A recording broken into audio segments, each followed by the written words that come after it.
Hey guys, thanks for joining our first ever episode of Shareity Speaks. Today our topic of discussion is the Clubhouse app. So if you're not, for the unintended, Clubhouse is an audio-only invitation-based social app. It's been blowing up a lot recently. There are a lot of big names on the app, like Elon Musk, Gary Vee, Ty Lopez. Or got some good like entrepreneur, with also like entertainment people like Tiffany Haddish and Oprah. So the big question that we have for today and that Tyler sort of want to discuss is why is it so successful? Audio chat has been a thing for a while now through, like Discord or even just on the phone. I don't know, like, what do you think it is about Clubhouse that makes it special? So we've also had our own experiences with Clubhouse, which we'll get into later. But first of all, I wanted to hear your thoughts about it, Tyler. Yeah, so I was reading an article about Clubhouse that mentioned there's a high level of FOMO. That's the fear of missing out. The fact that it's exclusive has made it a hot commodity.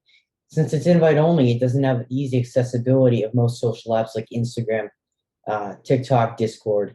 Okay, yeah, I definitely agree with that, and it reminds me a lot of meetup groups, which I've personally had some experience with.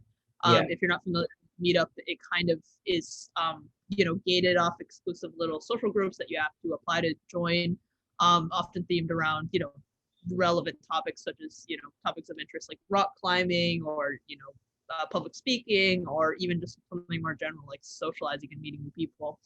But I think the difference between something more like that, more structured like meetup, is that I think Clubhouse is better designed for spontaneous conversations, but also organized events like pitching competitions. So you can create your own group very quickly and just have a lot of people sort of do it at once, or you can organize something that's more structured and promoted on social media, sort of like an Eventbrite event. Also, I think right now the app itself, Clubhouse, is in sort of this hot stage where the popularity of it is just making it more popular, if that makes sense. Celebrities are hearing that other celebrities like Oprah or Elon Musk are on the platform. It makes them want to find out more, join this sort of exclusive club since it's invite only. So, but yeah, I don't know. What do you think about that, Tyler? Yeah, like other social media platforms, people have found like creative ways to use Clubhouse too. There was like live reenactments of The Lion King, jazz music sessions. It feels similar to live radio, intimate, convenient to drop in and listen, even when you're on the go.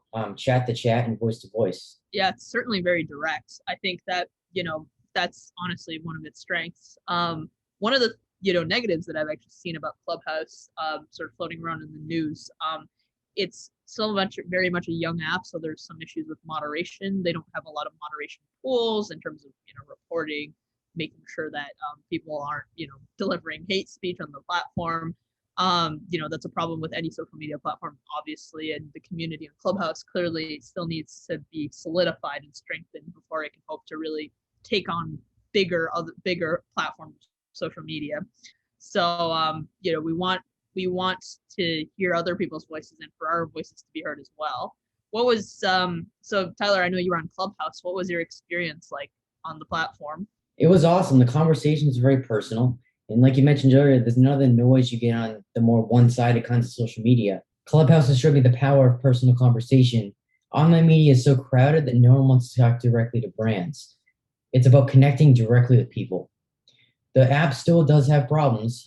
For example, it can be buggy and sometimes you can't hear people talking. Other times, people have problems entering a room if there are too many others inside. The team at Clubhouse still has a few problems to work with, but I think it has tremendous potential. Definitely. I mean, I think we as members of a startup are very excited to see what the future holds for Clubhouse and how that turns out for them, building an online community of a new kind. So thank you everyone for joining us for this episode of Shareity Speaks, and we hope you have a good rest of your week.